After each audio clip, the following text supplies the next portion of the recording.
Tá me vendo? Pronto. Eu tô, tudo bom, Tudo e Ana? você, Ronaldo? Tudo Você ótimo. inventa cada uma, né, Ronaldo? Tá vendo? E eu ponho os amigos nela, ó. O povo não pode, você não pode ficar sozinho inventando moda? Não, não tem como. A gente já tá afastado das pessoas, tem que chamar as pessoas para perto. É verdade, é verdade. Ana, enquanto as pessoas estão entrando, né, antes da gente começar um pouquinho, eu só queria te dizer assim que eu tô muito feliz de estar com você aqui Eu hoje. também estou. De, ver- de verdade, né? Assim, você é uma pessoa que tem uma participação na minha trajetória de formação, né? Uma participação, porque assim, na verdade, eu acho que você foi a primeira orientadora que eu tive contato na vida, porque a Adriana tinha entrado, a Adriana, inclusive, que vai estar com a gente a semana que vem, ela já tinha entrado no mestrado com você, e eu lembro que teve um dia que ela tinha orientação, foi assim que ela entrou. Eu lembro, vocês E foram aí, lá conversar sobre você o lembra? projeto xadrez. Ah, isso, a gente foi fazer alguma coisa lá, eu não lembro o que, você lembrou. E aí você orientou a Adri e falou, pode ficar. E aí eu fiz assim, é isso que orientadoras fazem. Né? E a gente está em 2004, 2005, a gente está por aí. Não E sei. desde então assim, a gente sempre participou, né, das trajetórias um do outro. E assim, por isso que eu estou muito feliz de ter você aqui Eu comigo, com a também, gente hoje. eu também. Né? Eu queria dizer que assim, existem algumas pessoas que foram muito importantes na minha trajetória, né? Além da orientadora. A orientadora é o concurso nessa É história, mesmo. né? Então a Ângela Não, subiu ela é ponto comigo, fora da curva. isso. Mas assim, você, o Guilherme, a Vera de Roça e o Silvio Galo Nunca são mais vi a quatro Vera. pessoas. Você tem falado com ela? Nunca mais vi a Vera. Não, eu tenho contato com uma orientanda dela, porque a Vera está fora das redes sociais. É, do Acho que mundo, ela não né? tem nem WhatsApp. É. Eu tinha o telefone no meu antigo, mas é só falar com uma orientanda, depois eu te passo, se você quiser. Tá bom. Então, bora. Gente, eu vou passar então a palavra para a Ana. Hoje a ideia é que a gente discuta Não posso. a dimensão afetiva no contexto da pandemia, o que você, professor, professora, tem a ver com isso. Esse é o tema. Né? Esses temas eles têm surgido principalmente das minhas angústias como professor, né? Como diretor de escola que sou, e eu percebo que essas angústias são compartilhadas. Né? Eu lembro muito de uma fala tua, Ana, uma vez, discutindo Vygotsky, falando dessa relação da cognição e do afeto. Eu acredito que você vai tocar nisso Sem hoje. dúvida. E muitos de nós, em alguns momentos, estamos tendo uma realidade que diz que nós precisamos estreitar laços afetivos à distância. Esse é o nosso desafio de quem está no chão da escola, e essa é a provocação para você hoje. Então, o combinado é, pessoal, de 20 a 30 minutos para a Ana. Vocês podem ir colocando os questionamentos de vocês, as dúvidas, eu estou anotando aqui, e depois a gente bate uma bola, eu e ela, tá bom? Beleza. Então vamos começar.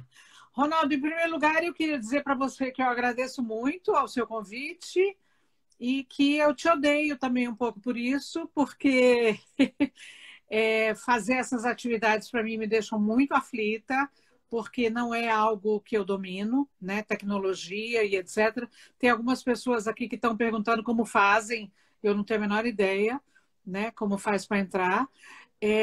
Mas você também é uma pessoa muito especial, né? Desde que você foi com a Adri conversar, eu acho que foi tipo 2002, por aí, que vocês foram. Você com a Adri Alves, eu fiquei impressionada com o tipo de trabalho que vocês conseguiam fazer na escola pública, né?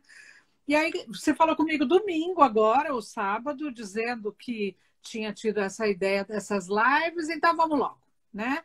Como eu disse na época do meu concurso para ingresso na Unicamp, é melhor um final terrível do que um terror sem fim. Então, acho que é por isso que eu resolvo fazer logo, né? Então, assim, para a gente começar essa conversa, eu acho que a primeira coisa que a gente precisava era conversar um pouco o que é afetividade, afinal, né? Então, a gente diz, do ponto de vista da psicologia, O Ronaldo não disse que eu sou psicóloga, então eu vou dizer, eu sou psicóloga, professora... Eu ia te dizer, se apresente, Ana, por favor, esqueci. Então vamos começar. Eu sou psicóloga, formada pela PUC de Campinas, em 1981, faz quase 40 anos, portanto. Mais ou menos nesse tempo eu trabalhei em escolas, fui professora na PUC durante 16 anos e sou professora da Unicamp na Faculdade de Educação há 20 anos, né, completados em janeiro desse ano. E pronto, sou mãe da Bia, a maravilhosa Bia, que está com 28 anos, e sou companheira do Antônio, que a gente está junto há 1 ano e meio, mais ou menos. Tá bom? Então, quando a gente fala em afetividade, eu tenho sempre apostado na ideia de que essa afetividade é um conjunto de fenômenos psicológicos que são expressos sob a forma de emoções, sentimentos e paixões relacionadas a prazer e dor, a satisfação e insatisfação, agrado e desagrado, alegria e tristeza. Então, é importante a gente considerar que, na verdade, nós precisamos saber um pouco mais focalizadamente que diferenças existem entre emoções e sentimentos, por exemplo, em relação ao afeto. Para isso, a gente precisa olhar historicamente como é que tudo isso foi se constituindo, né? Então, antigamente, existia uma concepção dualista e o Descartes, quando ele disse penso, logo existo, ele mostrava que o homem era dividido entre razão e emoção. O sujeito ora pensa, ora sente, e vem daí a ideia de que as pessoas digam siga o seu coração ou siga a sua razão, né? Então, existia uma predominância do aspecto cognitivo sobre o desenvolvimento humano. Então, a gente dizia, não importa que o professor é um carrasco, o importante é que ele ensina bem. Se ele vira na lousa e escreve um monte de coisa, isso não está em discussão, né? Então, existia uma preocupação muito grande com o conteúdo das disciplinas. Existia uma hierarquia da razão. A razão era superior à emoção. Então, toda a ação pedagógica era voltada exclusivamente para o desenvolvimento cognitivo. Ninguém estava preocupado se o professor era bacana, se tinha uma relação ajustada ou saudável com os alunos. Atualmente, isso é um atualmente que já faz tempo, a partir do século XVII, desculpa, o Spinoza começou a falar que existia uma visão integradora do homem. O ser humano, portanto, é um ser único, existe uma unidade, e ao invés de ter uma concepção dualista entre razão e emoção, agora existe uma concepção monista, uma indissociação entre afeto e cognição. O Antônio Damasio, que é um neuropsicólogo português, em 2001, ele escreveu um livro chamado O Erro de Descartes, para mostrar por que Descartes estava errado, né? Então, quando Descartes dizia penso, logo existo, o Damasio dizia existo e sinto, logo penso. Então, é fundamental que quando a gente olha para a partir dessa abordagem, a gente compreenda que é fundamental que o aluno tenha a possibilidade de aprender a partir da vontade e do desejo. É o que eu venho chamando de erotização do conhecimento. E erotização no sentido da gente poder motivar, da gente poder desafiar cognitivamente esse aluno, da gente levá-lo a questionar aquilo que a gente diz, questionar aquilo que a gente apresenta, né? Então, voltando para a ideia de que a afetividade tem a ver com os processos psicológicos, a gente pode dizer que emoção é algo que vem de dentro para fora. Necessariamente é algo que a gente diz. A emoção tem um componente a partir do corpo. Então, quando eu estou muito feliz e eu choro de alegria, é a emoção que está em jogo. Quando eu estou dirigindo e aí quase bato o carro e preciso parar porque as minhas pernas estão tremendo, isso é uma emoção que eu estou sentindo. Se eu vou falar alguma coisa e fico vermelha, se eu fico roxa, é emoção, tá certo? Então, a emoção necessariamente tem um componente orgânico e corporal. O sentimento, por outro lado, é o nome daquilo que nos emociona e nos faz ser afetivo. O sentimento é o fenômeno psicológico, né? Essa é uma questão bastante importante que o Vygotsky fala muito, que ele diz: podemos sim e devemos ensinar alguém a identificar os sentimentos. nós podemos sim ensinar alguém como é que a gente faz para dizer, como é que eu nomeio isso que eu estou sentindo. Então, eu lembro quando a minha filha era pequena, é óbvio que eu não ia conversar com você sem falar na Bia, né, Ronaldo? A Bia, quando ela foi mudar de escola, ela saiu de uma escola que era pequena, que era uma casinha, e foi entrar numa escola enorme. A hora que a gente estava entrando no portão, ela falou para mim, mãe, parece que tem um monte de borboleta no meu estômago. E aí eu disse para ela, isso que você está sentindo, filha, é angústia, né? Você está aflita. Então, é importante que a gente vá tendo possibilidades de dizer para as pessoas o que é, como é que elas podem nomear sentimentos, porque depois fica um bando de gente que não sabe dizer o que está sentindo, não sabe dizer, não sabe ajudar ninguém, né? Então, a gente pode dizer que a partir disso, a partir dessa visão monista, afeto e cognição são aspectos inseparáveis presentes em qualquer atividade. Então, o vínculo professor-aluno é a base de todo o processo de aprendizagem. Portanto, não é uma bobagem. Não é um detalhe como é que a gente está se sentindo em relação à escola. Não é um detalhe como é que a gente está se sentindo nesses tempos de pandemia, né? Não é algo que eu digo, vamos parar de falar de bobaginhas e vamos falar de coisa séria, né? Como é que a gente está nesse período agora, nesse tempo de isolamento social, essa pandemia que nos pegou a todos de surpresa? Eu lembro que em dezembro, quando começaram a aparecer os primeiros casos na China, a gente dizia, graças a Deus que é bem longe, graças a Deus que está lá do outro lado do mundo, né?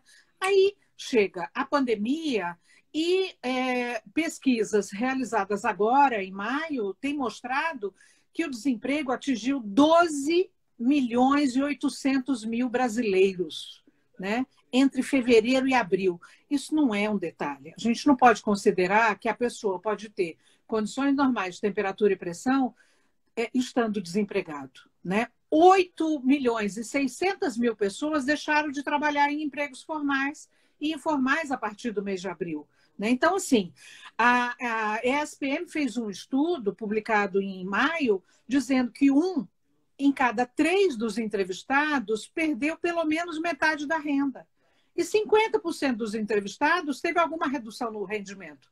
O meu companheiro, por exemplo, ele trabalhava num restaurante, um dia o restaurante diz, olha, nós vamos cortar 50% do seu salário. Não, nós vamos cortar 70% do seu salário, né? Então, e ele acabou sendo demitido. Então, eu estou sentindo isso tudo que eu estou dizendo para vocês na pele.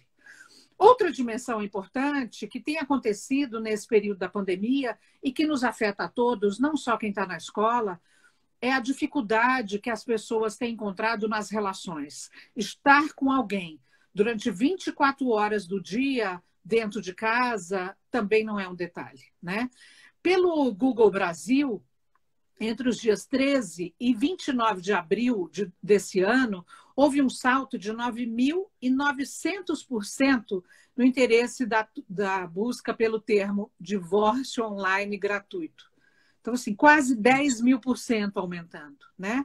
E a outra pergunta que também teve um crescimento de 82% foi como dar entrada em um divórcio. E aí a gente olha e diz, isso é algo que a gente precisa estar considerando, né? Outra dimensão importante de lembrar é que os casos de feminicídio cresceram 22% entre março e abril, em 12 estados, comparativamente ao mesmo período do ano passado.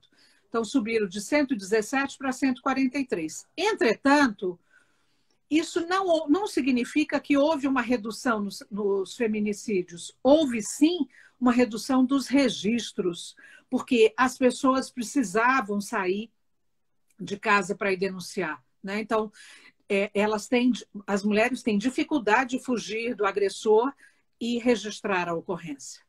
Então, assim, dados diretos sobre o aumento da violência de fevereiro a março, comparados com o ano passado, só no estado de São Paulo, mostram que as prisões em flagrante envolvendo agressores de mulheres aumentaram 51%, medidas protetivas aumentaram 29%, os chamados pela Polícia Militar, que a Polícia Militar atendeu de violência contra a mulher, aumentaram 44%.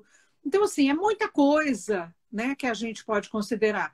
Eu não sei se vocês já viram, tem saído na internet uma campanha das mulheres fazerem um X na mão, uma cruz em vermelho, e se ela chega num local público, por exemplo, uma farmácia, um supermercado e tal, e ela mostra aquilo para a pessoa, isso significa que ela está sofrendo uma violência doméstica, e o que os órgãos dizem é que a gente precisa, então, chamar a polícia para pedir ajuda para aquelas mulheres, né? Então, assim, a cada 4 casos de abuso sexual atendido pelas unidades de saúde, pelo menos um dos casos foi cometido por parentes das vítimas ou pessoas de confiança. E a gente aí diz, fica em casa, só que você está com o agressor, você está com o estuprador, você está com o violentador, né? Então, o que a gente precisa é pensar num esquema em que as pessoas possam, sim, fazer essa denúncia por telefone, pedir socorro de um outro jeito, né? A gente criar, na verdade, uma rede de proteção. E aí a gente olha e diz, e a escola?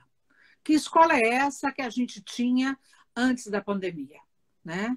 Então, as escolas que tinham relações interpessoais quase sempre problemáticas, tinha muita dificuldade de formar pessoas éticas e democráticas. Como é que você ensina alguém a lidar com uma criança que briga com a outra, né? Uma coisa que eu sempre conto, quando a gente era pequena, nós somos 4 filhas, e a mais velha batia na segunda, que batia em mim, e eu batia na última, na caçula.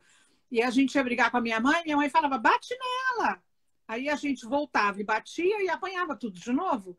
Então, esse esquema é um esquema que tem sido utilizado por muitas pessoas, né? Então, existe uma ideia de hiperindividualismo e não de cooperação. As escolas eram muito individualizadas. Quem já trabalhava buscando formar alunos com relações mais justas e humanizadas continuaram assim. As escolas que têm equipes de ajuda continuam a fazer isso mesmo de forma remota. E outra dimensão importante, as emoções dos profissionais que trabalham na escola não eram compartilhadas nem antes nem durante a pandemia. As pessoas passavam por dificuldades emocionais importantes, afetivo-emocionais, e ficavam quietos, porque ali não é lugar de falar isso, né? Então, assim, na aula presencial, o que está sendo colocado à prova é a nossa personalidade. Os nossos alunos, a gente acredita, e eu tenho certeza que você, Ronaldo, faz isso também, quando a gente dá uma aula, a gente quer que o aluno saia de lá encantado, né? Qualquer coisa que a gente diga, qualquer frase, qualquer autor, tem um efeito fantástico para os estudantes. Então, nas aulas presenciais, geralmente a gente cuida para formar alunos solitários e colaborativos, né? Então, quantas horas aula a gente dava por semana? Havia tempo para a gente cuidar de nós e das pessoas que amamos, né? Então, se naquela condição das aulas presenciais já era tão difícil, imagina agora. E aí a gente olha e diz, e que escola tivemos que organizar nesse momento de isolamento social? Só tem uma coisa que a gente sabe, vai passar. É a única certeza que a gente tem. Mas como é que a gente vai voltar para a escola? Ninguém sabe. Como é que a gente está, né? Eu tenho uma frase que eu tenho repetido com as pessoas com quem eu tenho conversado, que eu tenho uma amiga muito querida, que ela sempre pergunta para mim, já deu sua choradinha hoje?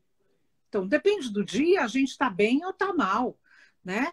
Então, assim, nós temos relatos de pessoas que nos dizem, muitas vezes, tem queixas de insônia, hipocondria, ou você não faz como eu, a pessoa chega no Jornal Nacional contando o que ela sentiu antes de ser entubada, eu já fico com todos os sintomas, né? Eu já fico sentindo tudo que ela sente. Tem um medo enorme de ir para qualquer lugar, para supermercado, para fazer varejão, a gente chora sem parar, tem muita dor de cabeça, tontura, raiva principalmente por esse desgoverno que há tanto tempo a gente está aí sem um ministro da saúde decente, né? Nós também choramos pelo luto, pelas mais de 80 mil pessoas que morreram, ficamos, portanto, muito tristes, deprimidos, e é importante a gente considerar que nesse período desse isolamento social, tem um aspecto que é fundamental, que é nós não sabemos o que virá. Como que eu posso fazer planos? Eu tinha, junto com o Antônio, um plano que a gente ia se casar em junho desse ano, né? E tivemos que adiar por conta da pandemia, adiamos para novembro, talvez a gente tenha que adiar de novo, a gente não tem como organizar a nossa vida. Vou comprar um apartamento, vou trocar de carro, vou fazer uma limpeza no meu armário. A gente não sabe o que vai acontecer, né? Então, o que a gente teve que organizar nesse período da pandemia? De uma hora para outra, com você, Ronaldo, deve ter acontecido isso, as escolas fecharam e disseram, pronto, a partir de agora vamos trabalhar com aula remota. Aula remota não é educação à distância. Educação à distância é diferente, tem todo um esquema, um aparato, uma coisa maravilhosa. Eu não, eu estou trabalhando aqui no meu escritório 12 horas por dia, muitas vezes 10 horas por dia, nas condições que eu tenho aqui de temperatura e pressão. Mas muitos dos nossos alunos não têm acesso às nossas aulas. Eu dei uma disciplina agora para a graduação, no primeiro semestre, em que eu tinha 46 alunos matriculados, 13 assistiam a aula remota. O que a gente faz? Não dá para a gente fazer de conta que os alunos não estão lá. Não dá para a gente fazer de conta que eu não posso simplesmente transpor para o computador as aulas que eu dava presenciais. Quem foi meu aluno sabe, eu gosto muito de contar caos, eu gosto muito de dizer bobagem, eu gosto muito de contar história. E aí você olha e tem aquela tela com um monte de quadradinho, né, que no máximo tem a primeira letra do nome da pessoa, e você fala, gente, vocês estão concordando, estão entendendo, querem brigar comigo por alguma coisa? E no máximo eles colocam no chat, está tudo bem, professora. Então, assim, eu comecei a ficar com medo do que estava acontecendo comigo.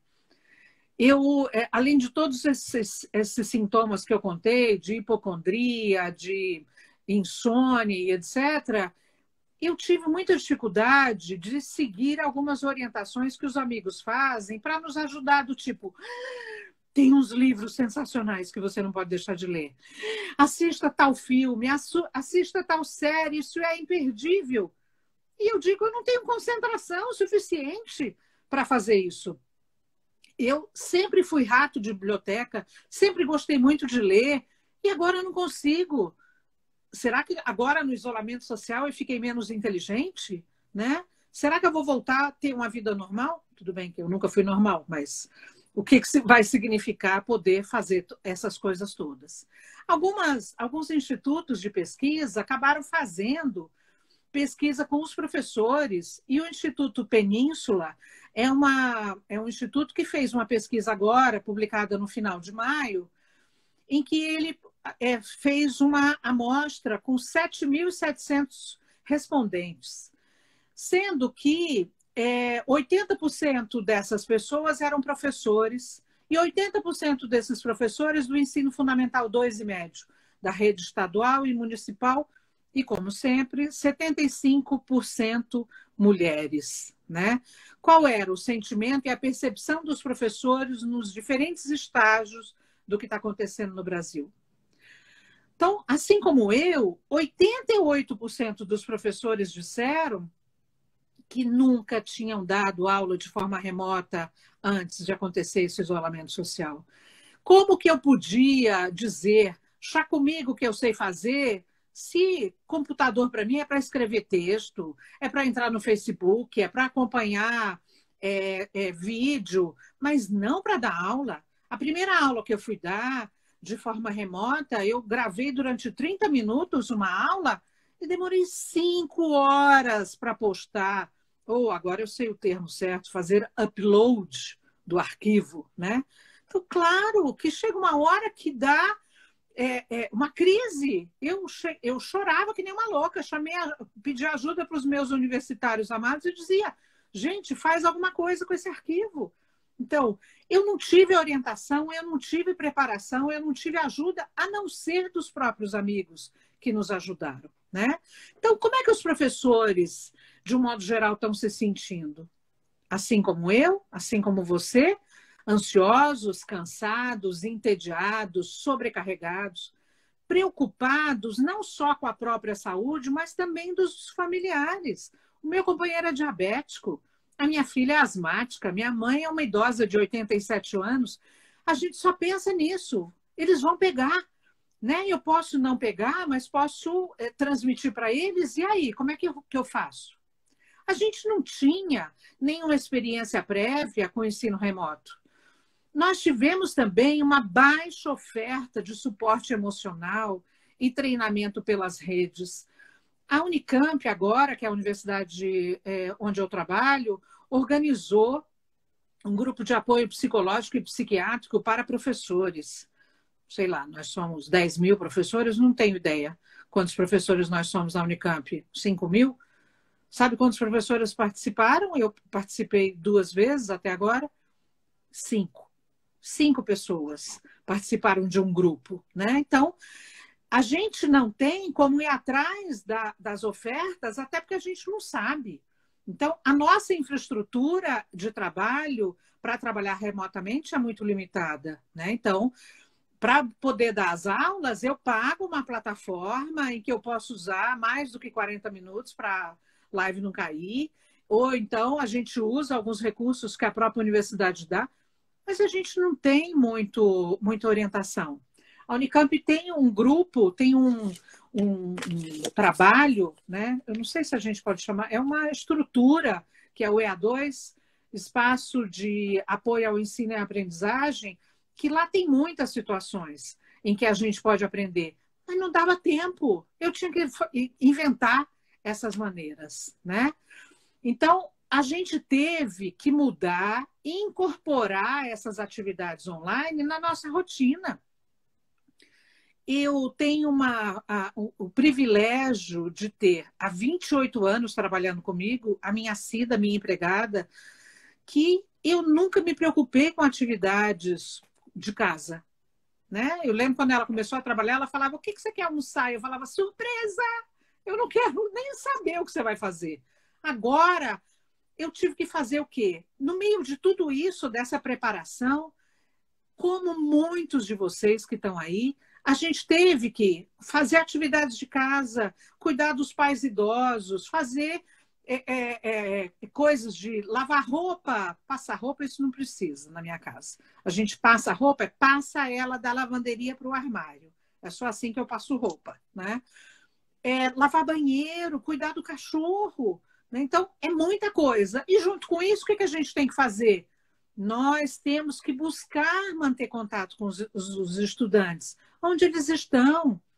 A gente ouve o tempo inteiro os estudantes queriam muito interagir com a gente remotamente, mas eles não têm condições, porque eles às vezes têm um celular só, e esse celular tem que dividir aquela rede com 2 irmãos, com 3 irmãos, com a mãe que faz um trabalho remoto.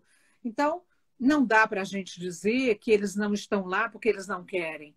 Eles querem sim, eles não têm condições. A gente olha e diz, e agora? O que nós vamos fazer? Qual é o grande dilema que nós estamos vivendo agora? A gente ouve o governo do estado dizer, gente, presta atenção, dia 8 de setembro a gente vai voltar às aulas.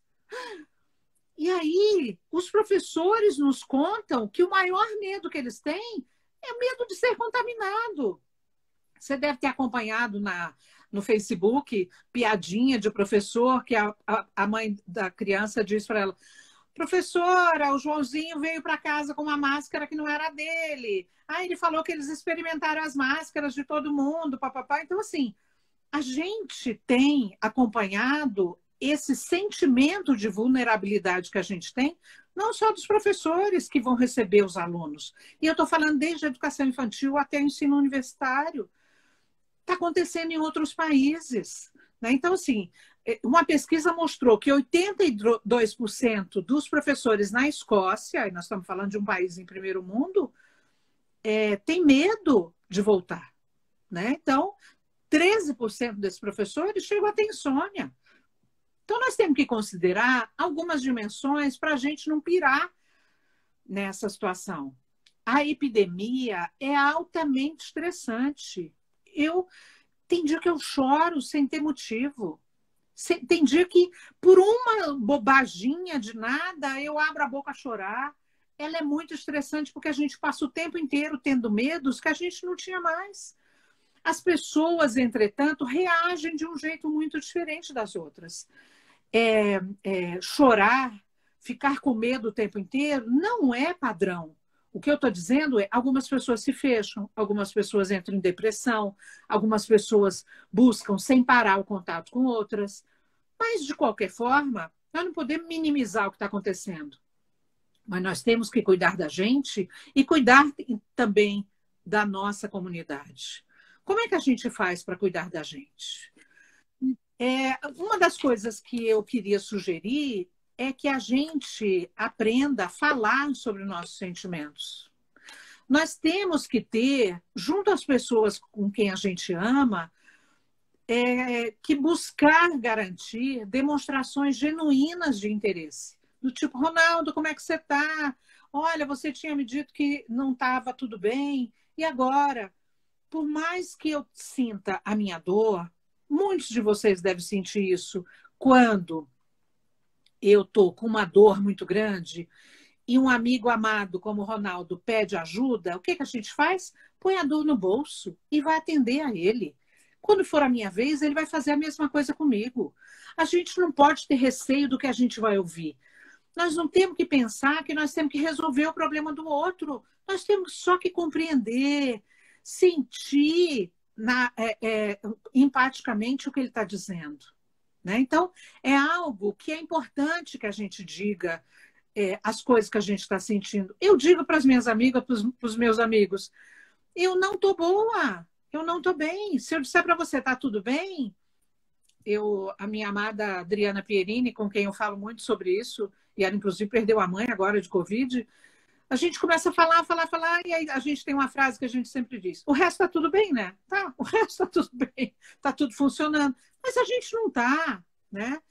Então, assim, é importante que nós tenhamos possibilidade de acolher as pessoas, e aí eu estou falando não só da gente como professor, como educador, mas também os amigos. Nós não precisamos de uma postura utilitarista e dizer eu vou fazer isso porque isso vai servir para você.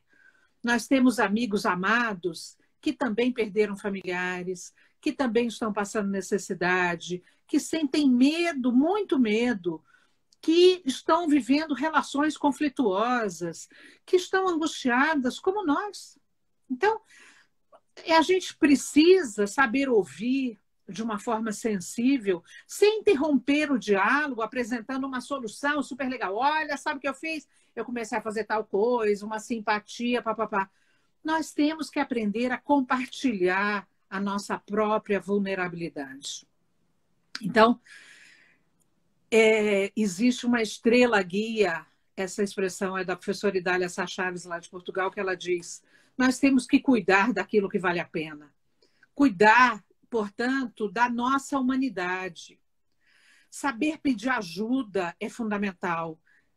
Eu passei muito tempo da minha vida sem saber pedir ajuda, sem saber dizer para as pessoas, olha, eu estou sofrendo, porque eu sempre era o para-raio da família. Eu sempre era aquela pessoa que todo mundo ia procurar quando eu estava com dificuldade. Aí, quando eu tive problema, as pessoas diziam, Ana, a gente não sabe o que fazer. Aí eu começava a dizer, socorro, me dá colo. E a pessoa vinha e me segurava pelos pés. Eu falava, não é assim. Ela me soltava.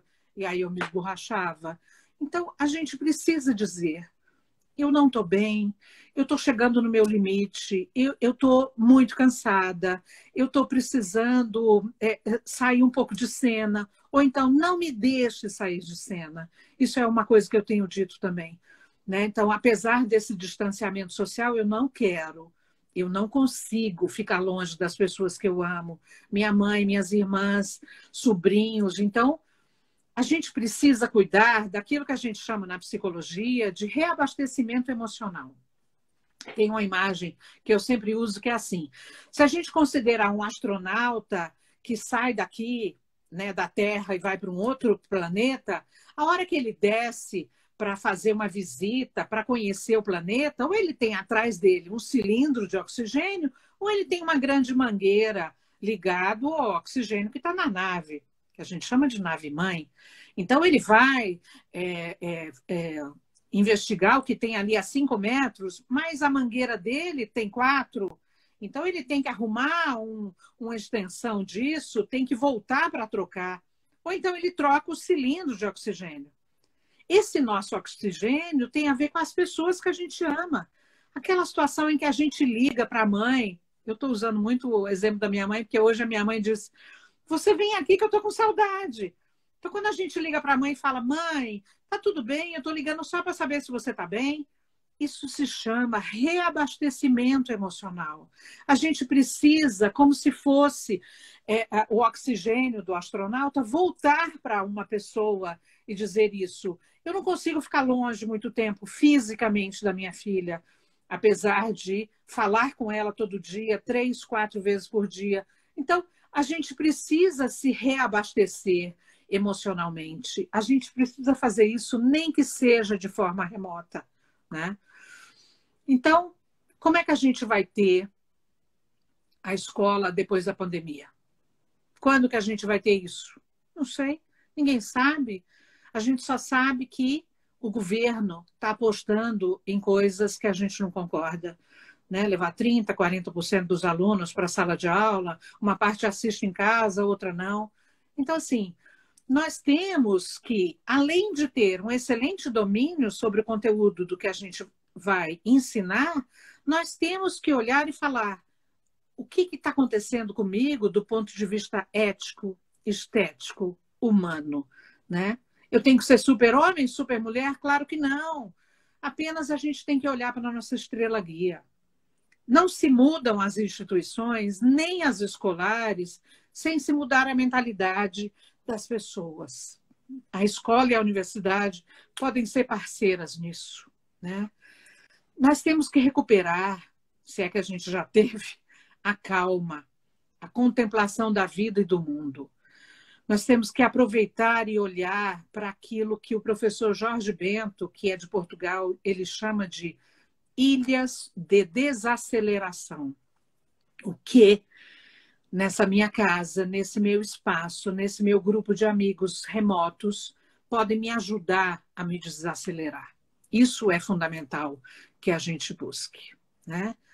Então, assim, eu recebi de uma amiga uma plaquinha daquelas que a gente põe em casa, está escrito: mar calmo não forma bom marinheiro. É isso. Nós já levamos muita porrada nessa vida, eu e vocês. A gente já passou por poucas e muitas e boas, né? Mas nós temos que ser otimistas agora. A gente precisa aprender a não negar os sentimentos, as nossas emoções, os nossos afetos. Aprender a avaliar nossas inseguranças e nossos desejos também. O que é que nos dá prazer e nos dá satisfação? Nós podemos ter aquilo que o Fernando Pessoa chama de saudade do futuro. Já teve, Ronaldo, saudade do futuro? Saudade daquele tempo em que eu podia planejar coisas e a gente podia fazer. E tem um professor super querido da Faculdade de Educação aqui, que é meu colega, que ele chama Alexandre Paixão, e ele diz: nesse momento de isolamento, de quarentena, precisamos investir em desenvolver nossa intimidade. Nossa intimidade com a gente e com as outras pessoas. Eu preciso aprender a me avaliar em termos dos meus limites. Olha, não está dando. Olha, até aqui eu fui, daqui para frente você precisa muito me ajudar, porque senão eu não vou conseguir. Então, ficar em casa, para mim, que sou uma pessoa absolutamente social, é muito difícil. Eu tenho conversado com algumas pessoas que dizem: para mim não estou sofrendo de nada. Eu, se puder, vou passar o resto da vida fazendo compra de supermercado com delivery. Eu falo: não, de jeito nenhum. Essa coisa de vamos dar uma passeadinha no shopping, tomar um café e ir para o cinema, e depois a gente janta, para mim é super bom. Vamos chamar uns amigos para tomar cerveja, né? Então, é sempre importante que a gente avalie o que é que há de bom em ficar em casa, você sozinho, você com o seu companheiro, a sua companheira, você sozinho com os seus filhos, mas nós temos que olhar tudo isso de uma forma otimista. Eu estou terminando, tá, Rony? Quero dizer que devemos, também eu, buscar nossas reservas emocionais, nossas sabedorias conquistadas palmo a palmo em outras tempestades que a gente já enfrentou, para poder reforçar o nosso amor por nós e pelos outros, nossa confiança e nossa perseverança. Não, o isolamento e o distanciamento social não são os mesmos para cada um de nós, para todo mundo. Por isso, precisamos alimentar e aquecer nossa militância e nossa esperança. Eu já falei sobre isso aqui a hora que eu disse dos nossos alunos que estão afastados, né? É aquilo que alguns autores chamam de pequenos nadas. Já ouviram falar em pequenos nadas? A vida é feita de pequenos nadas. Espaço online para compartilhar o cotidiano. Eu, outro dia, cheguei e falei, gente, eu no meio de uma reunião super importante com pessoas que eu chamo de fudêmicas. Eu peguei e mostrei, gente, eu tô com essa pantufa, olha a minha pantufa! Olha a foto das crianças, olha a minha sobrinha neta que nasceu, olha o pão que eu acabei de fazer, olha esse livro que eu li, olha essa receita. Isso é pequenos nadas. Isso são pequenos nadas em que a gente pode trocar e que nos alimentam de coisas boas. Temos, sim, que continuar a discutir nos nossos espaços de conversa, legitimados ou inventados. O Ronaldo inventou esse aqui agora para a gente. O que nós faremos frente ao caos social e político que vivemos? Como lidar com nossa angústia e com a nossa sanidade? Com a definição de prioridades coletivas e pessoais. Ah, vocês acham que eu sei? Claro que não. Eu não tenho uma resposta para isso. Eu tenho só uma disponibilidade enorme para conversar com quem quiser sobre a vida e o viver e alterar o que a gente pode levar por aí, né? Então, para terminar, eu queria ler para vocês uma crônicazinha, um textinho do professor Jorge Bento, que eu já falei, lá de Portugal, que chama Sabes o que ensina, professor? E ele diz, tu não ensinas apenas a matéria que transmites nas aulas. Transportas um vírus de veras contagiante. Ensinas com a presença corporal, com as palavras, com as atitudes, com os gestos, com as emoções e reações. Ensina, pois e sobretudo, quem és e o que devia ser. Acredita nisso. O teu corpo e a tua conduta são ótimos ensinadores. Deixa-te de distrações, fingimentos e simulações. Julgas que enganas alguém? Perde tempo em vão. Os alunos aprendem bem a lição e captam ainda melhor a contradição. Arquivam-nas na memória, jamais as esquecerão. Então, eu queria dizer, nós temos que cuidar de tudo isso que o Jorge Bento nos diz e pensar que heranças nós vamos deixar para os nossos alunos. Eu não posso deixar de dizer para os alunos, eu estou triste, eu estou sofrendo, está difícil, foi muito complicado estar aqui, eu preciso compartilhar com eles sentimentos que eu tenho tido nesse período de pandemia. É isso, Rony. Então, eu te dou só mais 15 minutos para falar. Você pediu 20 e meia hora, mas aí eu me empolgo, né? Você vai me mandar embora, né? Nunca mais vai querer conversar comigo.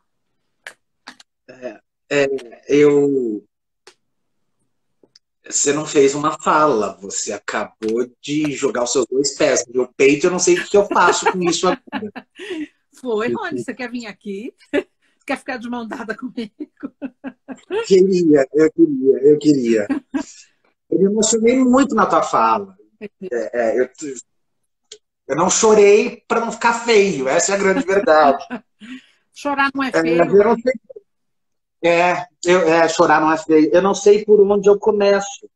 Eu anotei algumas coisas e eu acho que eu vou começar pelo final das minhas anotações. Se as pessoas quiserem perguntar alguma coisa também, o canal está aberto. Se você literalmente me desconcertou, você não tem noção. Obrigado. Eu não tinha essa intenção, eu só tinha a intenção de dividir com todo mundo tudo que eu estou sentindo. E eu digo, no começo da pandemia foi muito difícil, passei por um período um pouquinho melhor e voltei a ficar mal de novo, né? Então, essa coisa de essa insônia, faz 15 dias que eu não consigo dormir de novo, né? Você olhar e falar, eu não sou normal, né? E a gente olha e diz, ninguém reclama disso, mas pergunta. Pergunta que as pessoas te contam. Sim. Ah, o Gui ali. Gui vem logo. Eu vi a Inês Petrucci em algum momento. Inês, está convidada, viu? Eu não consegui Gente, acompanhar as pessoas que entraram, não consegui. as pessoas foram só comentando e mandando coraçõezinhos, mas comentários ótimos, assim. Mas não foi nenhum questionamento.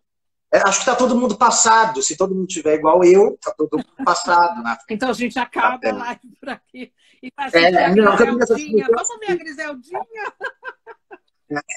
Eu queria te dizer uma coisa, Ana. Uma vez, num curso de uma semana com a Idália, a gente conversou sobre como colher as borboletas, você lembra? 2005. E hoje, e hoje eu aprendi que nesse momento que a gente está vivendo, a gente está tendo que substituir a colheita das borboletas pelo compartilhamento dos pequenos nadas. É mesmo.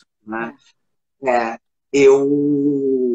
Enfim, assim, tem algumas coisas que você me trouxe que eu queria te fazer alguma pergunta.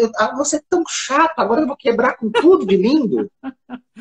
Olha, não, mas assim, o que eu queria que você me falasse Ronaldo, um pouquinho... eu só não garanto que eu saiba responder, tá bom? Tá, não, eu só queria ver a sua leitura, assim, qual é a sua leitura que você fala? Porque você está trazendo essa coisa do expressar aquilo que a gente sente, isso sendo como uma prática afetiva. Né? Então, quando o professor, muitas vezes, e eu também me incluo quando eu estou falando professor, tá? Porque às vezes, como diretor na escola, mas assim, para mim tá tudo junto, é professor. Educador e né? pronto, Educador e pronto. Então, assim, a gente hoje convive com o medo da morte. Né? Eu vou complementar o medo com o medo da morte. É com esse medo que a gente está vivendo hoje. Né? Em algumas situações a gente tem que ainda trabalhar presencialmente, em algumas situações a gente se percebe ainda muito mais exposto, né, a essa possibilidade da morte, e é dentro de todo esse contexto que aparecem as práticas de rejeição. Né? Ao trabalho, ao remoto, toda essa discussão que você fez. Eu queria ouvir você um pouquinho assim, sobre as práticas de rejeição desse trabalho docente que não nos foi, como você já disse, proposto, dialogado, ele está vindo goela abaixo. Você está falando né? Eu queria do trabalho remoto? Do trabalho remoto, sim.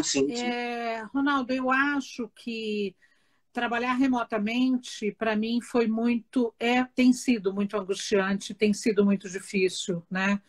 E quando eu vou começar qualquer tipo de trabalho, seja com um grupo de alunos, com um grupo de professores, de gestores, etc., eu sempre digo da minha aflição.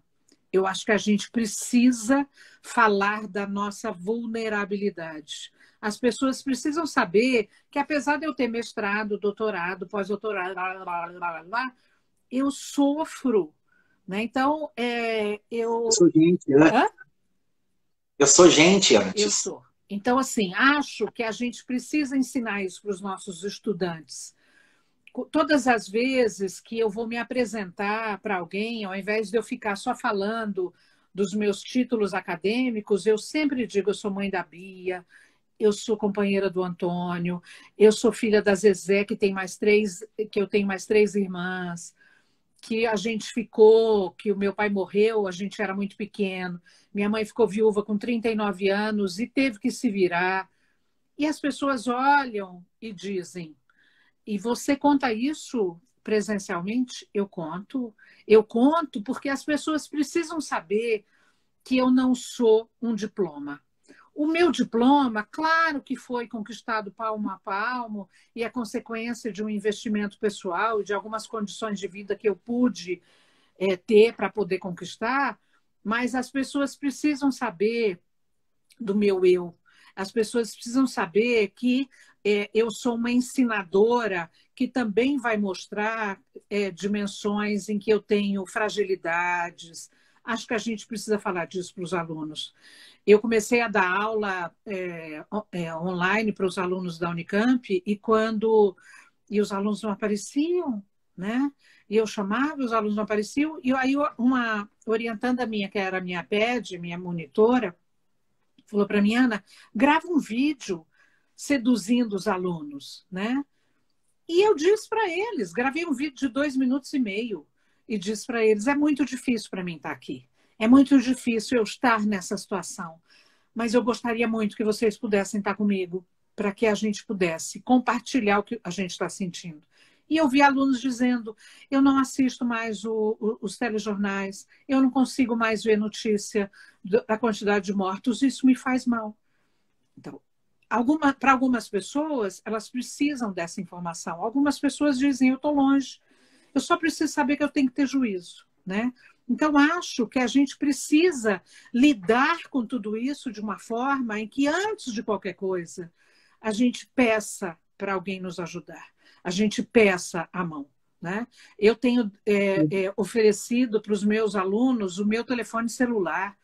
Converse comigo, me dê pistas de que você está precisando de ajuda, né? Hoje uma aluna escreveu dizendo, Ana, eu tenho um tio que deprimiu tanto que ele avisou que vai se matar. Eu não posso ficar indiferente a isso. Eu tenho que arrumar um jeito de ajudar essa pessoa, né? Tem alguém aqui dizendo que a gente tem que ter humildade pedagógica. Nós temos sim.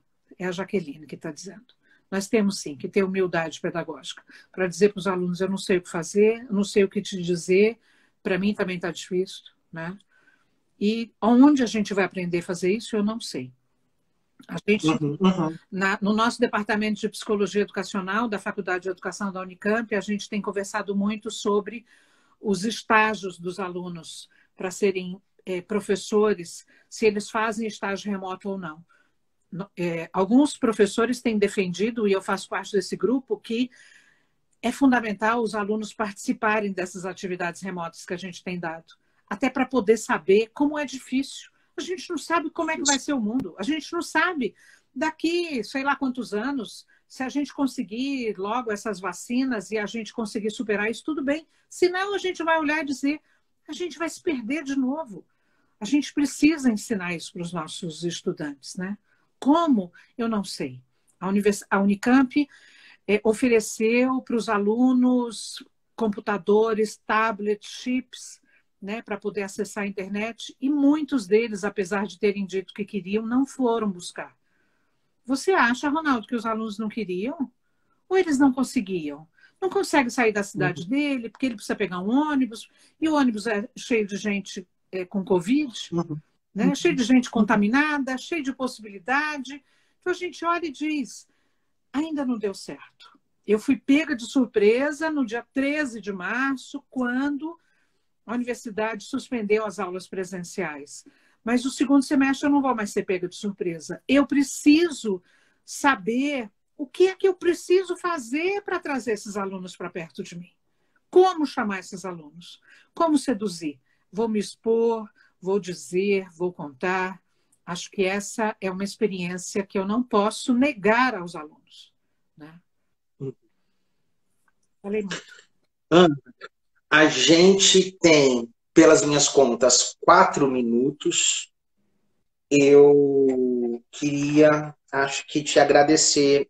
Eu só queria te falar que muitas vezes, só antes, assim, só um comentário, você estava trazendo essa questão do feminicídio, né? E eu estava pensando, assim, dessa relação com o feminicídio, com aquilo que a professora vive na escola, porque, em maioria, a escola ela ainda é de mulheres, né? Acho que é uma possibilidade de a gente pensar aí nessa relação de uma relação abusiva que a escola vem sofrendo ultimamente, em certa parte, talvez uma possibilidade de pensar seja pelo fato dela ser ocupada por mulheres, né? E talvez isso de alguma maneira. E nessa discussão, Rony, você é muito melhor do que eu. Você está rodeado de pessoas que são muito melhores do que eu nessa discussão. Eu só posso apontar os dados aqui e dizer as pessoas estão sofrendo. No meio dessas mulheres que têm tido situações violentas, estamos também nós, professores, né? E nós não podemos nos calar. Eu acho que é um pouco por aí. Ana, eu queria te agradecer de novo. Eu também, querida. Te falar que foi um presente. Nós ultrapassamos a marca de 40 pessoas em alguns momentos, e, de novo, para um perfil comum, porque aqui ninguém é celebridade de nada. Graças a Deus! Eu acho que isso é lindo, eu acho isso lindo. Isso vai, as pessoas estavam perguntando se vai ser postado na minha página, eu vou disponibilizar o link do vídeo na íntegra na minha página, então quem não conseguiu assistir, vai poder estar assistindo. Eu só queria lembrar todo mundo, antes de te agradecer pela última vez, que a semana que vem, quem vai estar com a gente é a Adriana Alves Fernandes Costa, cria da Ana. Aprendeu tudo comigo. Mentira! Eu que queria, mas não é mentira. É a Adri que vai estar aqui com a gente na quarta que vem, né, para discutir a educação de jovens e adultos no contexto da pandemia. Então, todo mundo está convidado.